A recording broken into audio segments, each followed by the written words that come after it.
ஒரே ஒரு செய்தி. 100 கொலை செய்த மனிதனை பற்றி உங்களுக்கு தெரியும். 99 கொலை செய்த அந்த மனிதன் ஒரு துறவியிடத்தில் சென்று கேட்டான். துறவி சொன்னார், நீ இவ்வளவு கொலை செய்திருக்கிற, அல்லாஹ் உன்னை மன்னிப்பாடா? கோவத்தில் அவரையும் கொலை செய்து 100 ஆக்குகிறான். 100 கொலை செய்ததற்கு பிறகு மீண்டும் மனம் தேடுகிறது ரப்பை நோக்கி செல்ல வேண்டும் என்று. ஒரு அறிஞரை பார்க்கிறார். அறிஞர் சொன்னார், ஒரு ஊருக்கு செல், நல்லவர்கள் வாழக்கூடிய ஊர் அது, அந்த ஊரை நீ சென்றடைந்து அவர்களோடு வாழ், அல்லாஹ் உன்னை மன்னிப்பான். அவன் செல்லுகிறான். செல்லக்கூடிய வழியில் மரணம் வருகிறது. நல்லவர்களுடைய உயிரை கைப்பற்றக்கூடிய மலக்குகள் வருகிறார்கள், பாவிகளுடைய உயிரை கைப்பற்றக்கூடிய மலக்குகள் வருகிறார்கள். இருவரும் போட்டி நடக்கிறது, இந்த உயிர் யாருக்குரியது என்று. அல்லாஹ் தீர்ப்புக்காக இன்னொரு மலக்கை அனுப்புகிறான். அவர் சொன்னார், நல்லவர்களுடைய ஊருக்கு அருகாமையில் அவர் மரணித்திருந்தால் நல்லவர்களுடைய உயிரை கைப்பற்றக்கூடிய மலக்குகள் எடுத்துச் செல்லுங்கள்.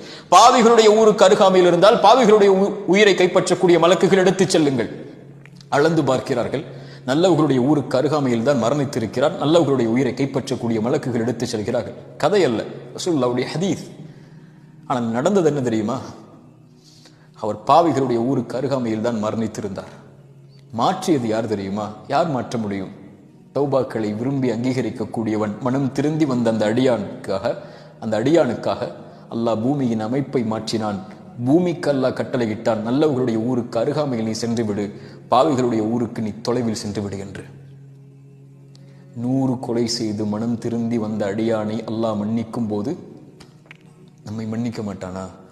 ஆனால் மனம் திருந்தி அல்லாஹ்வுடைய பார்வையில் அந்த பாவத்தை செய்து விட்டேன் என்று மனம் திருந்தி அந்த ரப்பை நோக்கி வரும்போது, நல்ல செயலை அதற்கு பிறகு தொடர்ச்சியாக செய்ய ஆரம்பிக்கும் போது, அல்லாஹ்விடத்திலே மனம் திருந்தி பாவ மன்னிப்பை கேட்டு மீண்டு வரும்போது, அல்லாஹ் எல்லையற்ற மகிழ்ச்சியோடு அல்லாஹ் நம்மை அரவணைத்துக் கொள்கிறான், அங்கீகரித்துக் கொள்கிறான். இன்னல்லாஹ யுஹிப்புத் தவ்வாபீன்.